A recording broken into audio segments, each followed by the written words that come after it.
on a suit. Drink water. Don't drink and drive. Game over! Take it light. Okay.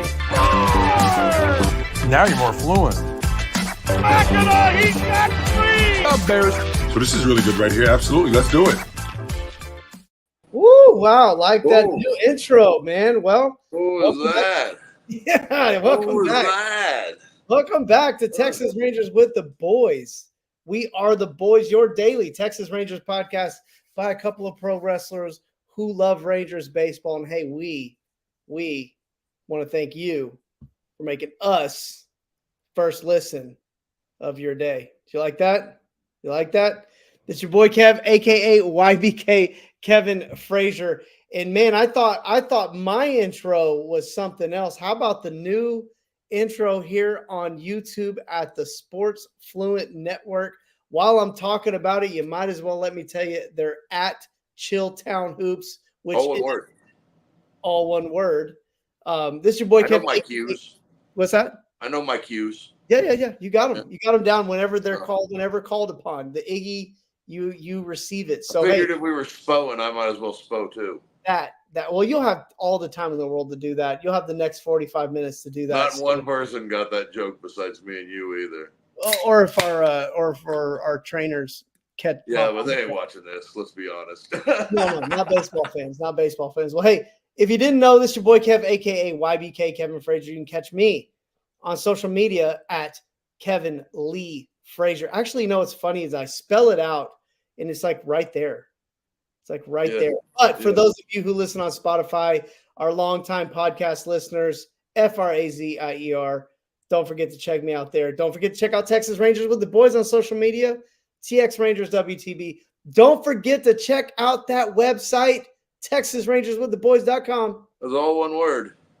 Joining me, as always, my co-host, the 300-pound animal, a.k.a. Bull. How you doing, buddy? Where can they find you on Lace Socials? Doing pretty good. We got Rangers news to talk about today, so I'm not going to be too long. We got lots of Rangers news to talk about. We got a win today. We got wins. We got some good news after the win on top of that. So everything seems to be coming up a little bit better than we even walking into just setting up the podcast. We have better news than we had when we were starting it. So good stuff there. Let everybody know. Manimal Bull on Twitter, Manimal300 on Instagram, and both Facebook and TikTok at Bull Pro. If you want to find me on social medias, that's where you do it. And if you want to talk Rangers baseball, find me on your favorite platform of the socials, and I will get back to you as soon as I check those platforms. Sometimes I just forget to check some of them. It's okay. I got stuff going on. It's not always about social media. I know that most people would disagree with me, but it's not always about social media. So anyways, we're doing good. We're excited about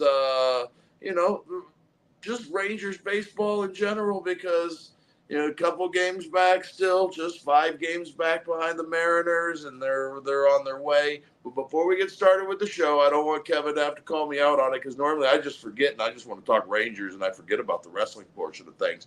But Matt Ward Pro Wrestling is going to be back Friday, July 26th at the Southside Preservation Hall in Fort Worth, Texas. It's going to be a big time. For sure, already announced on the card, it's going to be Damo McCullough and a mystery tag team partner against Brick Savage and Hilda. So I imagine that Damo needs to get a female, but I'm not 100% sure if that's the case. Maybe he goes out there and just goes and gets him a monster and they destroy them both. But whatever the case may be, who knows? But big matches are already being signed. Kelly's Onion Burgers in the back, whipping up those hamburgers. We got Starry's Ice Cream in there with the ice cream, and Martin House Brewing will be there with all the beer you can drink if you're 21 years of age or older. And it's going to be just a fun time. Friday, July 26th at the Southside Ballroom or Southside Preservation Hall in Fort Worth, Texas. Well, Rangers sitting 5 games back. Rangers get the win against the Detroit Tigers. Most importantly, if Seattle continues losing tonight, that could put our Rangers 4 games back, which would be a nice 4.5. 4.5. Okay, 4.5 games back. My bad. Which would mean the Rangers kind of hold a little bit of ground here today. But you know what? We got too many other things to talk about to cry over being 4 games back in the division. We're really concerned. If you watch the game, you know Corey Seager grabbed that hamstring. We know the Corey Seager hamstring like the back of our hand, hamstring, whatever. We know Corey Seager has hamstring stuff. We love him anyways. He had hamstring stuff last year, and he still turned out almost won the MVP award. So doesn't turn out to be a major strain or anything like that from what Bruce Bochy said. No, he's Just a cautionary tale of Rangers just trying not to completely tank their season with injuries, and losing Corey Seager would certainly get us a better draft position, but really make for a miserable September, October, November. So that's what we got right now with Seager. Well, yeah, no, I mean, they're saying nothing more than there's not even a need for an MRI. A couple of days, he should be back and ready to go. So that's as good a news as you could possibly get from that, if they're not talking about doing an MRI on it at all. So I imagine off day tomorrow, you may see him in the lineup Friday even. Nice, yeah. And again, I feel like it really was cautionary, and Seager himself was even kind of trying to because it was 2 pitches later where he tried to talk himself into letting himself in there, but he was like, you know what, I need to do what's best for this team. We're already I think to fight the back first to base 500. coach. Did you see the first base coach? He was kind of popped out there, and then after he did, he starts looking back to the dugout, and then Seager, I think Seager was like, all right, the game's up, the gig's up. I'm busted. And so Seager bows out of the game. Not the end of the world, as long as we're nobody, quote unquote, nobody hurt here, and nothing to see here. Well, hopefully that's the case. Hopefully that's where we're at, and that's what we end up with. But you never know. I mean, but if he'd have stayed in there longer, maybe he would have tweaked something that ends up being more than just a couple of days, and hopefully just an off day will be what they need. That punch there 2-3 when it was Duran and Smith, they were smacking the ball there in the 7th, 8th inning there. Yeah, man, those guys we will talk about that here in just a little bit. We are pretty excited. We're going to be excited to talk about this game. Rangers offense kind of comes alive here, even with Seager leaving a little bit early. So, more Rangers news. Max Scherzer feels fine.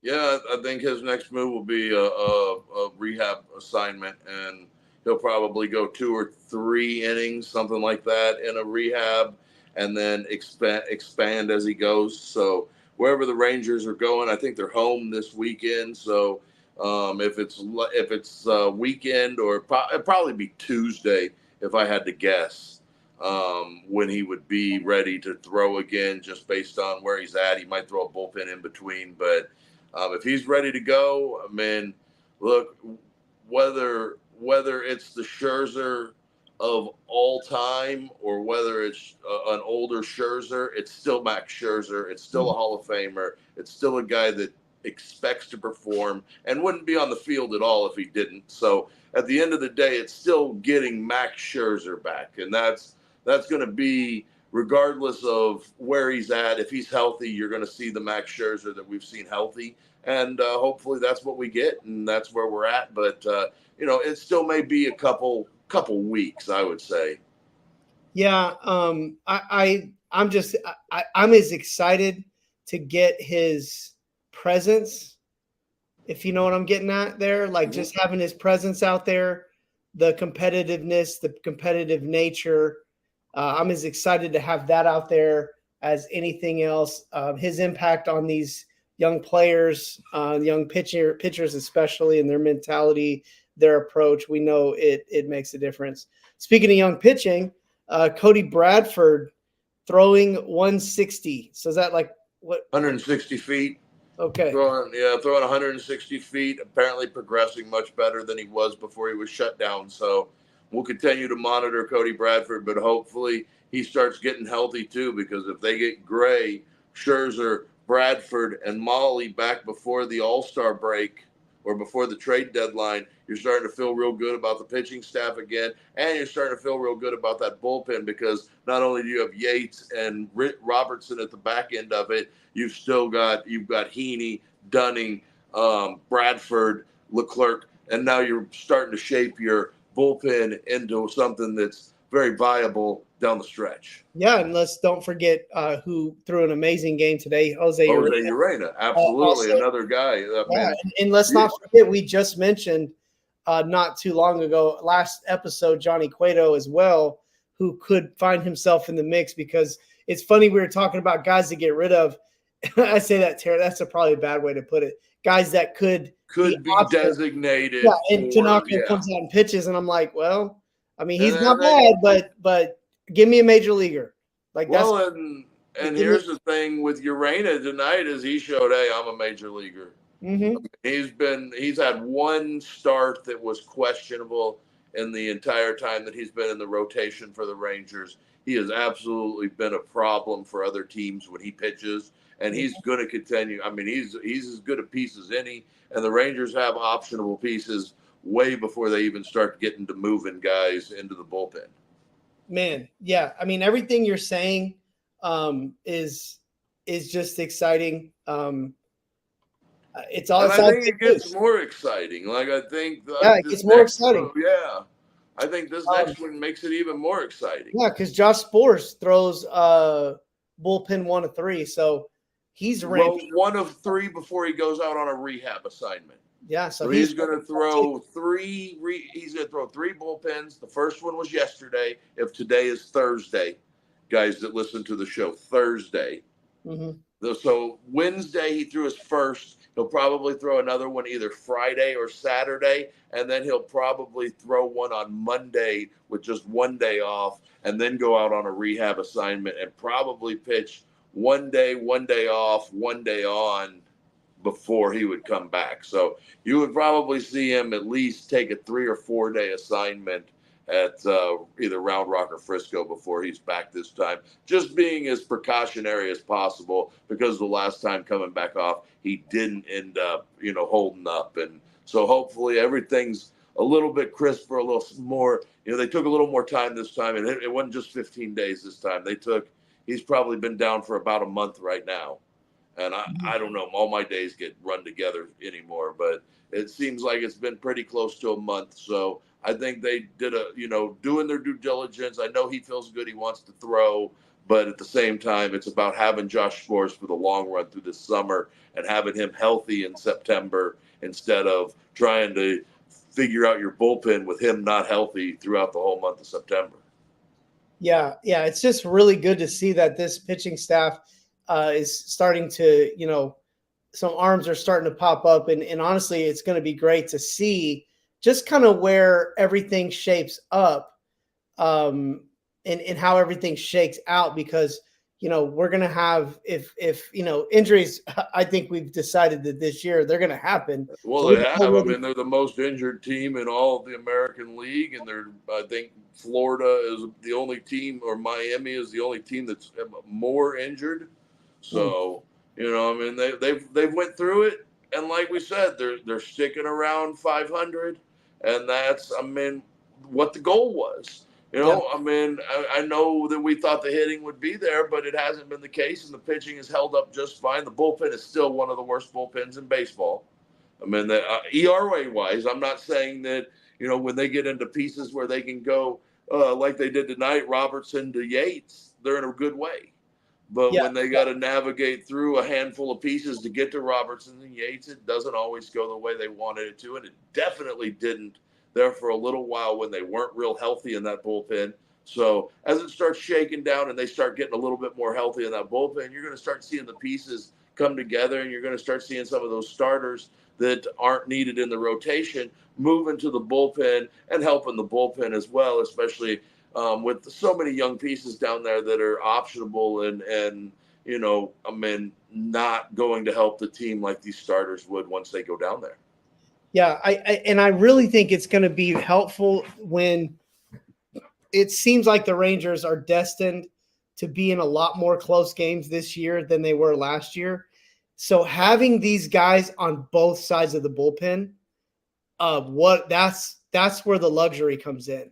Is you're going to have quality guys helping you stay in games that we've seen get out of hand, which put it out of, again, this offense hasn't been what it has been. So, and they really last year didn't come back a lot either. So it's not like they were the comeback kids last year. I mean, they had some stretches, obviously, some in the playoffs, but they weren't that last year. So we don't really expect this team, once they get down, to have these big comebacks. So it's important that they stay in these games, that they get themselves a chance. And I think having better pieces on what we will call like the losing side of the bullpen is really going to be helpful in keeping them in games later to give them a better chance to win some of these close games. I think it's going to be crucial, and it's going to be pivotal because I've seen them. And again, you can play what if all day, every day for the rest of our lives, but I've seen them be in games for a while. And then, the starter comes out, and in like a 3-inning span, they're done. And that's the part of the bullpen that's been the problem. Not when they've got a lead and they get to the 8th and 9th inning, they're not blowing saves. They're blowing the game in the 6th, 7th, and 8th, the 6th and the 7th inning with and that was Grant Anderson, Cole Winn, guys that we do not expect to be in this bullpen late in the season, guys that we're glad to see getting some major league experience, and hopefully it's good for them down the road. Right. But not guys that we expect to be in this bullpen at the end of the season helping this thing out. And we got the Scherzer, and we skipped over. We talked about it on Tuesday's show before we left, that Tyler Mahle would throw to hitters today, and he did. He felt good afterwards. We'll see where he's at tomorrow. We'll have an update on that tomorrow. We got some exciting news on tomorrow's show, too. We've got a special guest. We have a special guest tomorrow. We have a special guest. Yeah, we'll talk about it at the end of the show. That's a teaser. That's going to be fun. That's what they call a teaser. That's going to be fun. Well, Mahle, now is he lefty or righty? He's a righty. Okay, so but he is a for sure.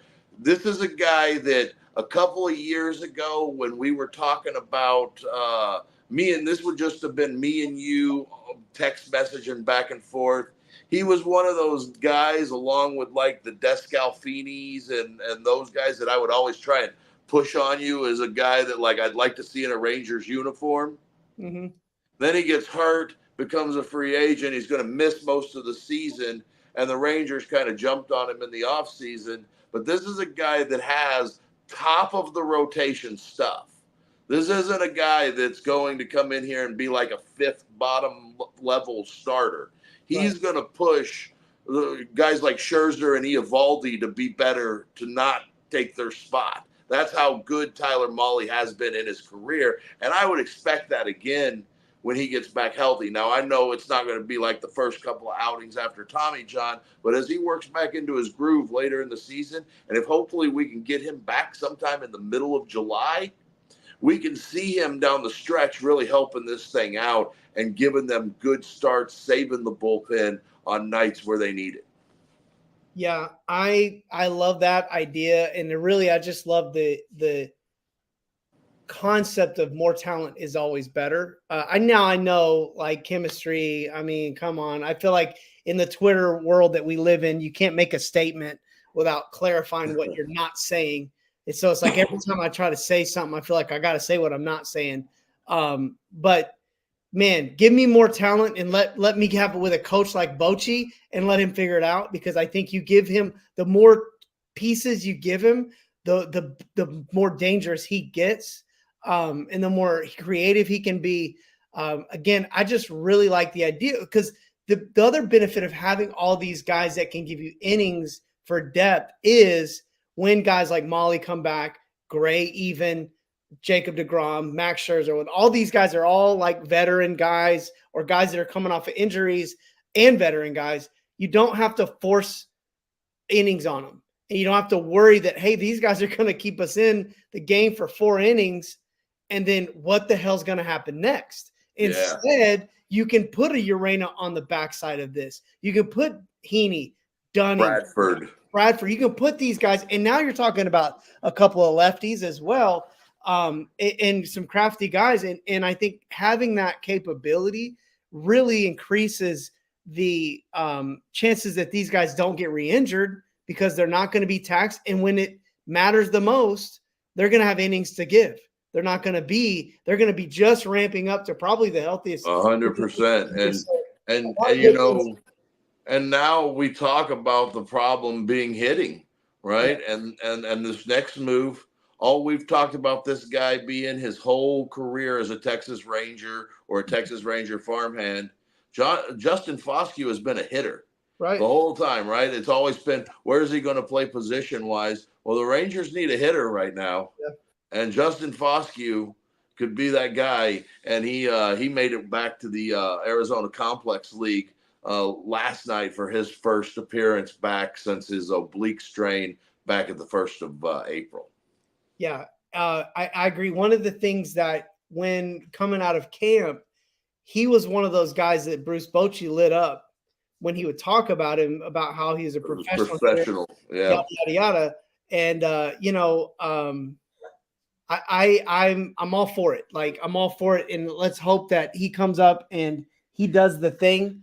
I think right now, like for me, and this is going to be, you know, kind of my mantra going forward, is it's like with these young guys, it's at the point of like, you either play and you do the thing, or we need to put a veteran leaguer in there to get it done. You're seeing too that with Nate Lowe struggling a little bit recently, that he's you know, it isn't just young guys. It can be anybody right now. If you're struggling, we need guys in the lineup that are hitting, that are doing the thing right now. And you know, I mean, we're seeing that, and that's you know, I mean, that's part of it. And Justin Foscue, if he comes up and he's hitting, then you want him in the lineup, and you don't care who it is. I mean, hey, look, they used Jankowski more last year than anybody remembers. Mm-hmm. Nobody remembers how much Jankowski was used last year. And then he kind of dried up in September whenever, I think he hit like 118 or 128 or something like that in the month of September. And that was okay because they were healthy. They were ready to go into that push for the playoffs. And it didn't kill them that Jankowski wasn't hitting at that time because they had different guys that were hitting. And so, it's just one of those things. I mean, people forget how much Jankowski played last year. They forget how much Ezekiel Duran played last year. And, it wasn't every day where you got those 9 every day. I mean, it wasn't like that last year either. And, they've kind of stepped up and next guy up. And this year it kind of hasn't been that same case. So when you think about Justin Foscue, you're kind of hoping in that case that, he can be that next man up and he can bring some of that life back to the lineup that we've been looking for. Yeah, I also think Josh Young's going to be here faster, probably sooner than we know it. So I think that's another real positive step in the right direction for this offense. And honestly, I'm not going to hate it if they go and get, a rental type player to help them in this scenario, because there are already teams that are probably realize that the writing's on the wall that this ain't their year. And so I think the Rangers could probably, I'm all for I'm all for getting the young guys to develop, but if in the scenario that we're in, it's not happening, I'm all for getting a veteran player in here. I mean, I like Robbie Grossman, and I think he's already brought a lot to this team. But I also think, man, I'm talking about somebody with and Robbie Grossman fits a role, Steve Barron has said the same thing. He's bring the thunder. if you're looking for a big bat, they're going to be out there. They're going to be available, and the Rangers have the pieces in the minor league level to They're do it. cheap. So Big bats are yeah, not expensive. It's not yeah, Sony no, Pitching. especially not Reynolds, especially No, not. I it's mean, not you can Sony get away Pitching. with giving away one prospect in your top 10 for probably something like that. So it's not like it's not going to be a farm killer to bring a guy like that in. If you got to give up a piece and a young piece, it happens, and Yeah. that's the way it goes. I mean, I thought CY did a good job last year of navigating to where he didn't lose any of the farm and still ended up really having a good piece or good pieces come back. And I know that I mean, since those guys left the Rangers. So JC struggled at the hitting in the Cardinals organization. Acuna's struggled, and Takeo Roby has been okay. They've been getting graded out really well as prospects, but they've struggled at their respective spots. So and that happens, Yeah, and it's not. We're certainly not wishing anything negative towards them, but I will tell you, you know who's slugging 480 with an 823 OPS right now, and he was looking. He wasn't. He only would have cost you 16 for a year with an option next year. Reese Hoskins. We talked about him. Been a nice bat in the middle of that lineup, but that's the kind of bat I'm looking for. That's the kind of that's what I'm thinking. Like that. That's the kind of the speed I'm looking at. Like a guy that gives you. And it could be in the realm of possibility. I don't know that they're exactly looking that way, but Well, maybe not him specifically. Well, no, but I'm saying a veteran rental bat. I mean, that could be the way that they're looking right now. It could be, or they could be in the process of moving on somebody that they have some extended time with. So I mean, I think that probably there aren't a ton. It doesn't feel like last year where all these pieces that were untouchable last year are this year. Yeah, that's actually another great point. And I'm talking not just prospects. I'm talking like pieces like Nate Lowe, Duran, maybe not so much Smith, but Wenzel, Foscue. Those pieces may still be available for a big bat that's going to be a veteran that'll be here for a while. Yeah. Great point. Great conversation. Honestly, a lot of fun to talk about. Speaking of minor league news, we got a little bit of minor league news just real quick. Go for it. Take it. Joseph Montalvo, who we all know has been pitching very well for the Hickory Crawdads. He was the Sally Pitcher of the Month, and Adonis Villavicencio was the Arizona Complex League Pitcher of the Week. So both weeks so far in the Arizona Complex League, Rangers pitchers have, or 2 weeks out of the 3 that they've given awards, Rangers pitchers have won Pitcher of the Week, and good on Joseph Montalvo winning Pitcher of the Month there at Hickory. That's pretty big considering how much we've talked about Lobos, how much we've talked about Santos, and here Joseph Montalvo is Pitcher of the Month for the Sally League. Well, we mentioned him. We mentioned him on our exclusive content. We did, absolutely. I was bringing that up to you, man. Like that's where we cover all things Rangers minor league. You know what I'm talking about? I mean, if you decided to go on over to our website, TexasRangersWithTheBoys.com, all one word, or on Spotify, and that's not all one word. Well, I guess technically it is, but you could make us your one-stop shop for all things Rangers organization wide. It's just $1.99, man, a month. Yeah, and $2. If you don't want to spend the $1.99, you can just put a credit card number in at Chilltown Hoops, and they'll let you do whatever you want for a certain amount of money. Yeah, that's a good point there. We can't even stop them. We can't keep them from letting you on the show. You have to. You can be on the show. You will be on the show. And I'm pretty sure that you can be on the Monday through Friday Texas Rangers with the Boys show too. Oh, we'll make something happen. We'll make it happen. If you're going to subscribe, that kind of subscription, you're going to put that kind of cheese towards this. We got a spot for you right here in this part of probably be right here, like below us. Yeah, like right here in this little area right here. Like it'll be like a little triangle. Honorary boy. Yeah. So yes. So you'd be one of the boys. So you're like check Gary Hart's son. Go check it out. Down to the farm with the boys. We cover all things Rangers minor league. Last week we had our top 10, and again we talked about Montalvo. So again, hey, our number one went 7 innings today and gave up 3 hits. Wow. There it is. If you're interested in who that number one was, go look and see who it was. Check it out. Honestly, stop playing. You want to know about the future of this team. You're a big-time Rangers fan. Stop playing. Go subscribe. Hopefully we see a couple of you guys pop up. And once you make that move, you officially become one of the farmhands. And I think we're long overdue for some merch. So maybe we can touch base and hit a few baseballs over the weekend and talk about maybe some merch plans, man. Yeah, get at me before I get up to the Cape Cod League. That's right. We should. Yeah. Let's talk to that. Let's stop talking about it and talk about it. All right.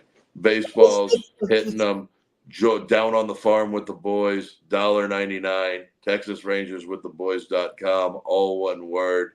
Spotify, Apple, whatever your favorite platform of podcasts are, you could find it on there. And we'll take your $1.99 from any of them. Right. And while we're making quick commercial type announcements, All-Star voting has began. Go on and vote for all Rangers. Yeah, even Josh Young's on there. Let's put him on the All-Star Go vote for all Rangers. Stop playing. This is your first, as a Ranger fan, you get one season to be one time. Is it your first World Series champion? You only get one. Okay. You can have 100 World Series after, but there's only one first World Series. This is our first World Series. And very rarely after your first World Series championship do you host the All-Star game the next year. I'm sorry, an All-Star game, right. So, let's Ranger it up for this All-Star game, so that we can blow the roof off of this All-Stars, off of our stadium. Congratulate these guys. Show them the love because, man, all of us, we've been waiting our whole lives for this, to be able to walk around with our, true Texans, with our chest out, talking about we're the champs. So I know y'all hate him. But vote for Leody Tavares. Vote for Tavares anyway. All right, let's talk. We got box score. We got box score. So we got 2. Yeah, we got 2 box scores. We got a disappointing, depressing one where the Rangers got another really good start. Yep. Or a decent start. Dane Dunning was decent and good pitching behind it. But Jack Flaherty was pretty good. You got to just kind of tip your cap to him. He was pretty good. The Rangers didn't have a whole lot of offense. I think they only had 4 hits. No, they had 5 hits because I do believe they ruled that Duran hit at the end of the game where it bounced in front of Shane Green and behind McKinstry. They did give him a hit and an RBI on that. So they did end up with 5 hits. Dunning was pretty good. He gave him a chance to win. Not his best outing of the year by any means, but he was good enough for 5 innings. He did give up a 2-out hit and a 2-out home run. That one's killer. But other than that, the bullpen was good again. Tanaka, Latz, Anderson. Latz probably the only one of those guys that's going to be here in a couple of weeks or in a couple of months, So you're not looking too hard on that. I mean, overall, I'm not looking at the box. They didn't hit, man. I mean, not a ton of strikeouts, but not a lot of walks, not a lot of base runners. 8 base runners on the night, and it just wasn't. No slug, none. There wasn't enough. They had no slug at all. They had 0 slug. Yeah, and they were 1 for 4 with runners in scoring position, but that one was that base hit in the 9th inning that Ezekiel Duran really just popped out to the shortstop, center field, whatever. Yeah, and Well, like look, I'm on the White Langford train. I'm all in just because of what I'm. Don't hear what I'm not saying. For God's sakes, don't stop subscribing to our stuff because of what I'm going to say. But I think it's time that White Langford get a few at bats at AAA. I honestly think like it. I just think he needs a minute. Like I think he needs a minute. I think the point it wasn't in this. It wasn't in that game. It was the other. It was the next game where he's up 3-0, bases loaded, and strikes out on a pitch out of the strike zone. Again, I'm not down on him. Like that is like, look, man, what yeah. Oh, has I hear what you're saying. It's probably not going to happen though. I mean, that's just but it's still, I mean, Yeah, I just don't. I don't give opinions because I think that's what somebody's going to do. I Oh give yeah, opinions no, because that's what, absolutely. I don't 100% disagree with you at all, but I don't think that's going to happen. One thing, Corey Seager, his 17 game hitting streak comes to an end, but his 28 game on base streak continues. So they got that. But yeah, not a lot of chances. Nothing that really killed him or anything like that. A couple of home run balls, a solo shot by Green. Is it Riley Green? I don't know what that kid's name yeah, is. Riley Green got one. Riley Green. Yeah, he's a pretty good player. And the guy that batted one that comes, your typical Ranger killer, a guy batting. Yeah, $160. But Yeah, apparently he hits Dane Dunning like Babe Ruth. yeah, He's like Babe Ruth when Dane Dunning's on the hill. yeah. So So he gets a triple and a home run against Dunning. Doesn't score on that triple, but yeah, McKissick. Dunning went out of the ball game and he didn't do anything else the rest of the night. Yeah, big shocker there. Yeah. So anyway, let's talk about the win. Rangers, find their stroke. I think the big positive is they got a couple home runs. Well, like you talked about, it felt like it was going to be another one of those games because they're in the first inning. They load the bases with 2 outs, and Wyatt Langford has that same at bat with the bases loaded that everybody else has had this season. Just not a very good one. You get ahead 3-0, and you swing at ball 4 out of the strike zone, and strike out. That was a little disappointing, especially after Kenta Maeda had left the game.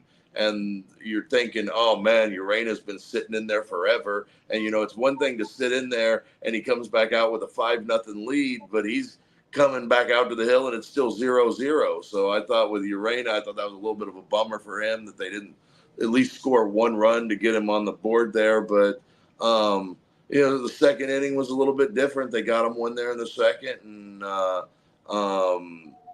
the third. The second, remember Duran, he gets thrown out at second base on a caught stealing or whatever.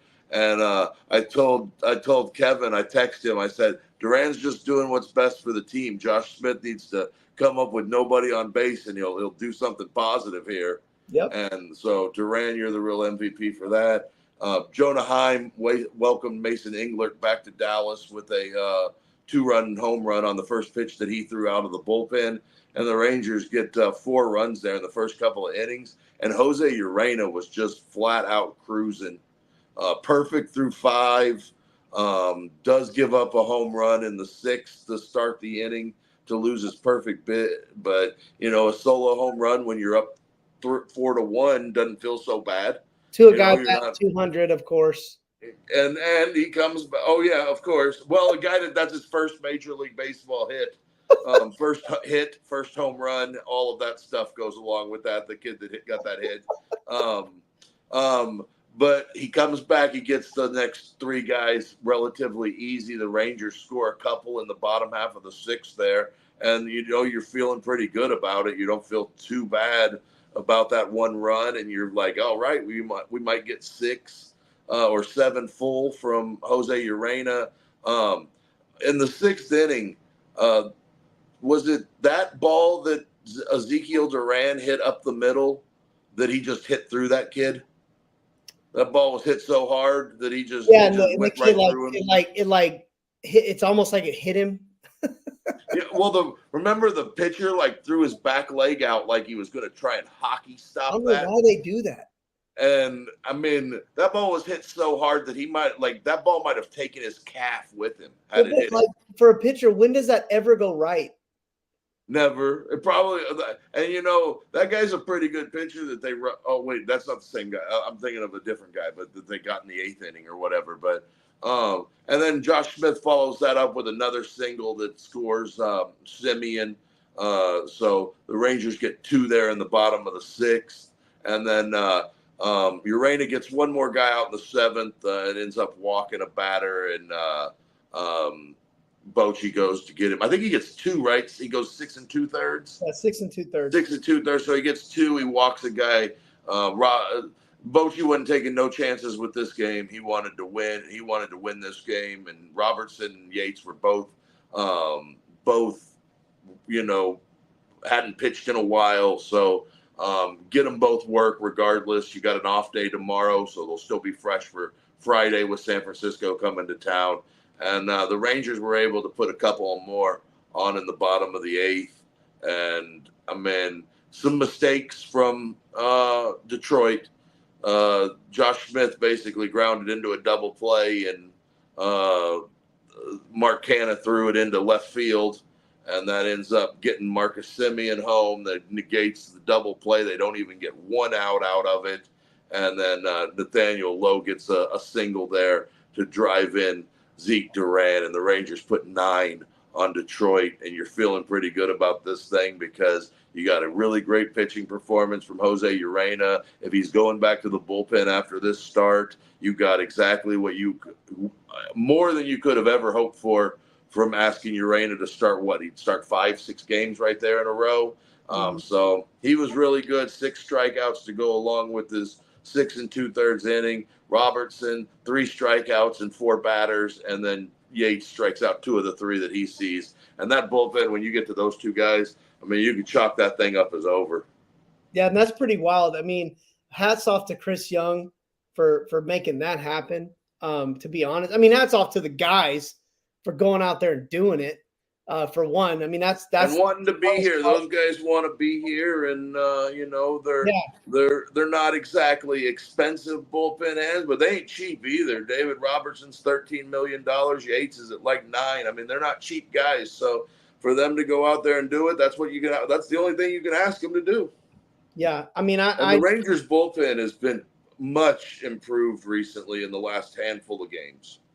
I will say too, the Rangers had averaged 2 base runners an inning for this game. They had 18 base runners total. So this thing could have been even uglier than it was.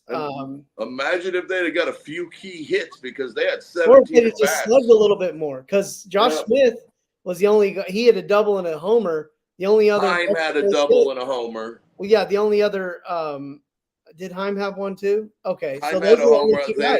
Yeah, it was those 2 guys on both of them. They were the only 2 guys with extra base hits, and everybody. I mean, imagine if Rangers get a few more extra base hits in this game, it could have got real ugly. But everybody reaches base that played.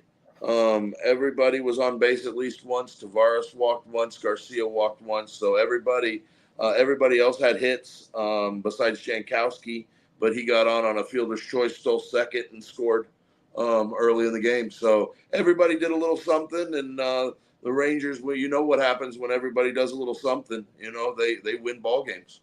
Yeah, not only do they win like this. Absolutely.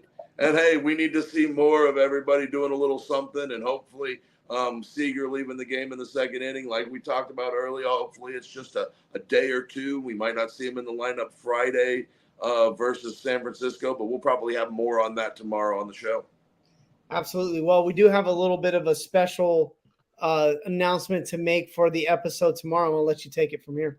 Yeah, our good last year when the Rangers played San Francisco out in San Francisco, our good friend from the Northern California wrestling scene, Johnny Butabi, came on to do the show. He plans on doing the show again with us tomorrow night as we talk Rangers and Giants and preview that thing. And we'll probably have some good conversation with him we'll probably have to talk like some Major League Baseball with him just to have a little bit more extra fun with him, because I wouldn't say where is he not a huge Ranger fan, but at the same time, that's not his team of preference. So we'll have some Major League talk with him, have some fun with him, ask him about his San Francisco Giants. And if anybody's going to be brutally honest about it, it's going to be Johnny Butavi, because not only did he pick against his San Francisco Giants last year, he picked right. So,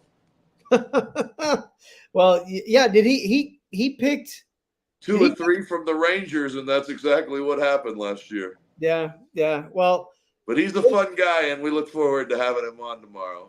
Yep. So no preview because the Rangers are off today. We'll preview the weekend, like Bull just said, when we come back with you guys tomorrow. So it's going to be a lot of fun. Going to be a kind of a different show than what we probably different little format. But why not? And that's when the fun stuff happens, anyways. Thanks for tuning in. Don't forget to check us out on social media, TX Rangers WTB. Don't forget to check us out on our website, TexasRangersWithTheBoys.com. All one word.